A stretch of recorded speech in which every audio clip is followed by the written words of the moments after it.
പ്രവാസ ലോകത്തെ വാർത്തകളും വിശേഷങ്ങളും അതുപോലെ മാറി മാറി വരുന്ന നിയമങ്ങളും നേരത്തെ അറിയാൻ ഈ ചാനൽ സബ്സ്ക്രൈബ് ചെയ്യൂ. അടുത്തുള്ള ബെല്ലൈക്കൺ എനേബിൾ ചെയ്യാൻ മറക്കേണ്ട. നമസ്കാരം. ഒമാൻ വാർത്തകളിലേക്ക് സ്വാഗതം. ഇന്ന് ഏപ്രിൽ 8. പ്രധാന വാർത്തകൾ. സലാലയിൽ നിന്നും കണ്ണൂരിലേക്കും തിരുവനന്തപുരത്തേക്കുമുള്ള എയർ ഇന്ത്യ എക്സ്പ്രസ് സർവീസുകൾ പുനരാരംഭിക്കാത്തത് പ്രവാസികളെ ദുരിതത്തിലാക്കുന്നു. പെരുന്നാൾ, വിഷു ആഘോഷങ്ങൾക്ക് നാടണയാൻ മറ്റു കേരള സെക്ടറുകളെ ആശ്രയിക്കേണ്ട സ്ഥിതിയാണ് രണ്ട് സെക്ടറുകളിലേക്കുമുള്ള യാത്രക്കാർക്ക്.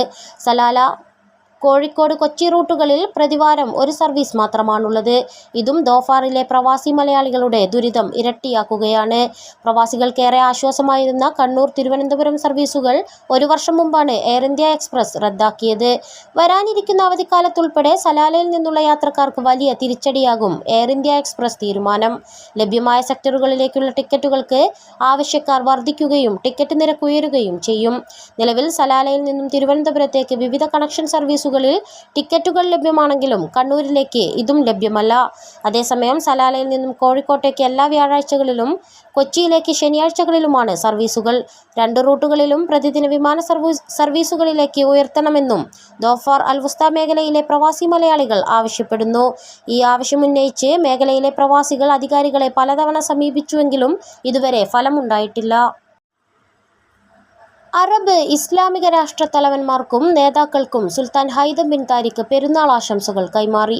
വ്രതവും പ്രാർത്ഥനകളും സർവശക്തനായ അള്ളാഹു സ്വീകരിക്കട്ടെയെന്നും രാഷ്ട്രങ്ങളിലെ ജനങ്ങൾക്കും മുഴുവൻ മുസ്ലിങ്ങൾക്കും സുസ്ഥിരതയും സമാധാനവും ഉണ്ടാകട്ടെയെന്നും സുൽത്താൻ സന്ദേശത്തിൽ പറഞ്ഞു. പെരുന്നാൾ അവധി ദിനങ്ങളിൽ ഒമാൻ അക്രോസ് ഏജസ് മ്യൂസിയം സന്ദർശിക്കുന്നവർക്കായി ബുക്കിംഗ് ആരംഭിച്ചു. മുൻകൂട്ടി ബുക്ക് ചെയ്യുന്നവർക്ക് പ്രവേശനം എളുപ്പമാകും. സമൂഹ മാധ്യമ അക്കൗണ്ടുകൾ വഴി മ്യൂസിയം ബുക്കിംഗ് വിവരങ്ങളും നടപടിക്രമങ്ങളും അറിയാൻ സാധിക്കും. സന്ദർശന സമയം ദീർഘിപ്പിച്ചിട്ടുണ്ട്. പെരുന്നാൾ ദിനങ്ങളിൽ രാവിലെ 9 മുതൽ വൈകുന്നേരം 7 മണി വരെ സന്ദർശനം അനുവദിക്കും. റൂവി മലയാളി അസോസിയേഷൻ സ്നേഹനിലാവ് എന്ന പേരിൽ ഈസ്റ്റർ, ഈദ്, വിഷു ആഘോഷങ്ങളും കുടുംബസംഗമവും സംഘടിപ്പിക്കുന്നു. അടുത്ത മാസം അവസാനത്തിൽ നടക്കുന്ന പരിപാടിയിൽ വിവിധ കലാകായിക മത്സരങ്ങൾ അരങ്ങേറും. പ്രവാസ ലോകത്തുള്ള കുട്ടികൾക്ക് നാടിൻ്റെ ഉത്സവങ്ങളും ആഘോഷങ്ങളും പരിചയപ്പെടുത്തുകയും നാടിൻ്റെ ഊഷ്മളമായ സൗഹൃദം പ്രവാസ ലോകത്തും ഊട്ടിയുറപ്പിക്കുകയുമാണ് ലക്ഷ്യമെന്ന് സംഘാടകരായ ഫൈസൽ ആലുവ, പ്രദീപ്, ബെന്നറ്റ്, എബി, സുഹൈൽ, സച്ചിൻ എന്നിവർ വാർത്താക്കുറിപ്പിൽ അറിയിച്ചു. ആരോഗ്യ മന്ത്രാലയവുമായി സഹകരിച്ച് മസ്കത്ത് ഇന്ത്യൻ എംബസി സംഘടിപ്പിച്ച രക്തദാന ക്യാമ്പയിന് സമാപനം. റമസാനിൽ എംബസി സംഘടിപ്പിച്ചു വരാറുള്ള ക്യാമ്പയിൻ ഈ വർഷം വിശാലമായാണ് നടന്നത്. 1000-ൽ പരം ആളുകൾ രക്തദാനത്തിനെത്തിയതായും 800 യൂണിറ്റോളം രക്തം ശേഖരിച്ചതായും അധികൃതർ അറിയിച്ചു. മാർച്ച് 29-ന് ആരംഭിച്ച ക്യാമ്പയിൻ ഏപ്രിൽ 6 വരെ തുടർന്നു. എംബസി ഓഡിറ്റോറിയത്തിൽ സജ്ജീകരിച്ച രക്തദാന യൂണിറ്റിൽ ഒരേ സമയം നിരവധി പേർക്ക് രക്തദാനം ചെയ്യാൻ സൗകര്യമൊരുക്കിയിരുന്നു. ബ്ലഡ് ബാങ്കിലും രക്തദാനത്തിന് സൗകര്യമൊരുക്കിയിരുന്നു. രക്തം ദാനം ചെയ്യൂ, ജീവൻ സംരക്ഷിക്കൂ എന്ന സന്ദേശത്തിലായിരുന്നു ബ്ലഡ് ഡൊണേഷൻ ഡ്രൈവ്. രക്തദാനം വലിയ സാമൂഹിക സേവനമായാണ് പരിഗണിക്കപ്പെടുന്നതെന്നും ആളുകളുടെ ജീവൻ രക്ഷിക്കുന്നതിൽ നേരിട്ട് പങ്കാളികളാവുകയാണ് ഇതുവഴി ചെയ്യുന്നതെന്നും അംബാസഡർ അമിത് നാരംഗ് പറഞ്ഞു. ഗസയിൽ ഇസ്രായേൽ നടത്തുന്ന ആക്രമണം ഉടൻ അവസാനിപ്പിക്കണമെന്ന് ഇറാൻ വിദേശകാര്യമന്ത്രി ഹുസൈൻ അമീർ അബ്ദുല്ലാഹിയാൻ. തുടർച്ചയായ 7-ാം മാസവും ഗസയിലെ ജനങ്ങൾ സയനിസ്റ്റ് അധിനിവേശത്തിന്റെ കൈകളാൽ ഉന്മൂലനത്തിന് വിധേയരായിക്കൊണ്ടിരിക്കുകയാണെന്നും മസ്കത്തിൽ ഒമാൻ വിദേശകാര്യമന്ത്രി സയ്യിദ് ബദർ ഹമദ് അൽ ബുസൈദിയുമായി നടത്തിയ സംയുക്ത വാർത്താ സമ്മേളനത്തിൽ ഇറാൻ വിദേശകാര്യമന്ത്രി പറഞ്ഞു. ദമസ്കസിലെ കോൺസുലേറ്റ് ആക്രമണത്തിന് ശേഷം വൈറ്റ് ഹൗസിന് സന്ദേശം അയച്ചിട്ടുണ്ട്. ഇതിൽ വിഷയങ്ങൾ വ്യക്തമാക്കിയിട്ടുണ്ട്. അടിച്ചമർത്തപ്പെട്ട ഫലസ്തീൻ ജനതയെ പിന്തുണയ്ക്കാൻ യമൻ നടത്തുന്ന ശ്രമങ്ങൾക്ക് നന്ദി അറിയിക്കുകയാണ്. പ്രാദേശിക സഹകരണം ശക്തിപ്പെടുത്തുന്നതിൽ ഒമാൻ ഭരണാധികാരി സുൽത്താൻ ഹൈതം ബിൻ താരിഖ് വഹിക്കുന്ന പങ്കിനെ അദ്ദേഹം പ്രശംസിക്കുകയും ചെയ്തു.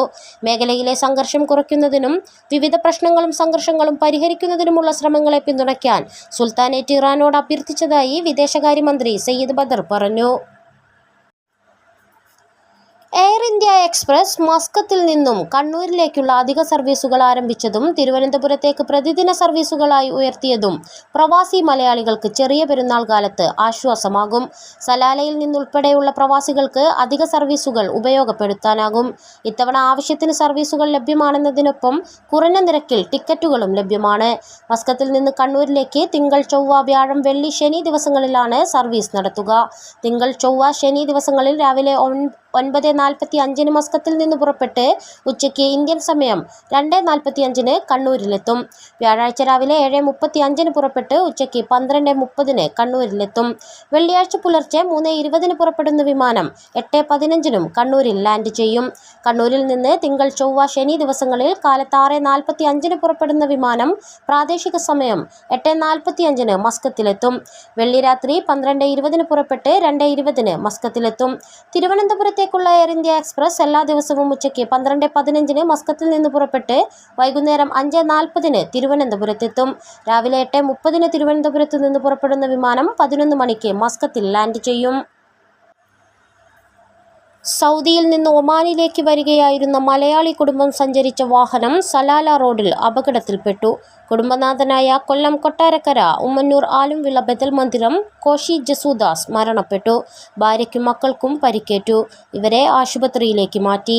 സലാലയിലേക്കുള്ള യാത്രയിൽ കർണാലത്തിനും ആദത്തിനുമിടയിൽ ശനിയാഴ്ച ഉച്ചയ്ക്കായിരുന്നു വാഹനാപകടം. ഭാര്യയും മക്കളായ സൈറ, കെസിയ, കെനസ് എന്നിവരുമാണ് കൂടെയുണ്ടായിരുന്നത്. ഇവർ നിസ്വ ആശുപത്രിയിൽ ചികിത്സയിലാണ്. ഇവരുടെ പരിക്ക് ഗുരുതരമല്ലെന്നാണ് വിവരം. സൗദിയിൽ സ്വന്തമായി ബിസിനസ് നടത്തുന്ന കോശിയും അവധി ദിനങ്ങൾ ചെലവഴിക്കുന്നതിനായാണ് ഒമാനിലെത്തിയത്. കുടുംബം സഞ്ചരിച്ച വാഹനം സലാല റോഡിൽ ട്രക്കുമായി കൂട്ടിയിടിക്കുകയായിരുന്നു. ആശുപത്രി മോർച്ചറിയിൽ സൂക്ഷിച്ച മൃതദേഹം നിയമ നടപടിക്ക് ശേഷം നാട്ടിലേക്ക് കൊണ്ടുപോകുമെന്ന് ബന്ധപ്പെട്ടവർ അറിയിച്ചു. മസ്കത്തിൽ നടന്നുവന്ന 2020 പരമ്പര സ്വന്തമാക്കി നമീബിയ. ആമിറാത്ത് ഒമാൻ ക്രിക്കറ്റ് അക്കാദമി ഗ്രൗണ്ടിൽ ഇന്നലെ നടന്ന 5ാം മത്സരത്തിൽ ഒമാനെ തോൽപ്പിച്ച് 3-2 നമീബിയ കിരീടം ചൂടിയത്. ഞായറാഴ്ച നടന്ന മത്സരത്തിൽ 62 റൺസിനായിരുന്നു നമീബിയയുടെ വിജയം. ഗെർഹാർഡ് ഇറാസ്മസാണ് മത്സരത്തിലെ താരം. ടോസ് നേടി നമീബിയ ആദ്യം ബാറ്റ് ചെയ്യുകയായിരുന്നു. നിശ്ചിത 20 ഓവറിൽ 3 വിക്കറ്റ് നഷ്ടത്തിൽ 212 റൺസാണ് സന്ദർശകർ നേടിയത്. അർദ്ധ സെഞ്ചുറി നേടിയ ഇറാസ്മസിൻ്റെയും 48 റൺസെടുത്ത പീറെ കോട്സയുടെയും 45 റൺസെടുത്ത മലാൻ ക്രുഗർ എന്നിവരുടെയും പ്രകടനം ടീമിന് മികച്ച സ്കോർ സമ്മാനിച്ചു. ഒമാനു വേണ്ടി ആക്കിബ് ഇല്യാസ് 2 വിക്കറ്റ് നേടി. മറുപടി ബാറ്റിംഗിൽ ആക്കിബ് ഇല്യാസ് 29 പന്തിൽ 51 റൺസും നസീം കുജി 28 പന്തിൽ 49 റൺസും എടുത്തെങ്കിലും മറ്റു ബാറ്റർമാർക്ക് കാര്യമായ സംഭാവന നൽകാൻ സാധിച്ചില്ല. 18.3 ഓവറിൽ 150 റൺസിന് ഒമാന്റെ മുഴുവൻ വിക്കറ്റുകളും നഷ്ടമായി. സുഹാർ സൂക്കിൽ പെരുന്നാൾ കച്ചവടങ്ങളുടെ തിരക്ക് വർദ്ധിച്ചു. പെരുന്നാൾ ആഘോഷത്തിന്റെ പൊലിമ കൂട്ടാൻ വർണ്ണവിളക്കുകൾ സ്ഥാപിച്ചും കടയ്ക്ക് മുൻപിൽ സാധനങ്ങൾ പ്രദർശിപ്പിച്ചും ആളുകളെ ആകർഷിക്കുന്നു. പെരുന്നാൾ സാധനങ്ങൾ വാങ്ങാൻ സൂക്കിലെത്തുന്നവർ കുട്ടികൾക്ക് കളിപ്പാട്ടങ്ങൾ വാങ്ങിക്കൊടുക്കുന്ന പതിവുണ്ട്. അതുകൂടാതെ സ്വന്തമായി കളിപ്പാട്ടം വാങ്ങാനും കുട്ടികളിൽ സക്കാത്ത് ലഭിച്ച പണമുണ്ടാവും. അതുകൊണ്ട് തന്നെ കളിപ്പാട്ട വിൽപ്പന ഈ സീസണിൽ നന്നായി നടക്കുമെന്ന് വർഷങ്ങളായി സൂക്കിൽ കച്ചവടം നടത്തുന്ന തലശ്ശേരി സ്വദേശി മഷൂദ് പറയുന്നു. കളിപ്പാട്ടങ്ങളിൽ ഓരോ സമയത്തും മാറി മാറി വരുന്ന മോഡലുകളാണ്. കുട്ടികളിൽ കൗതുകമുണ്ടാക്കിയാൽ മാത്രമേ കച്ചവടം നടക്കൂ. അതുകൊണ്ട് തന്നെ സൂക്കിലെത്തിയാൽ കളിപ്പാട്ടം പുറപ്പെടുവിക്കുന്ന ശബ്ദങ്ങൾ കൊണ്ട് മുഖരിതമാണ്. അതിനിടയിൽ കച്ചവടക്കാരുടെ വിളിയും പെരുന്നാൾ ഓർമ്മപ്പെടുത്തൽ കൂടിയാണ്. ഇതോടുകൂടി ഇന്നത്തെ വാർത്തകൾ ഇവിടെ പൂർണ്ണമാവുന്നു. കൂടുതൽ ഒമാൻ വാർത്തകളും വിശേഷങ്ങളുമായി നാളെ വീണ്ടും കാണാം. നമസ്കാരം.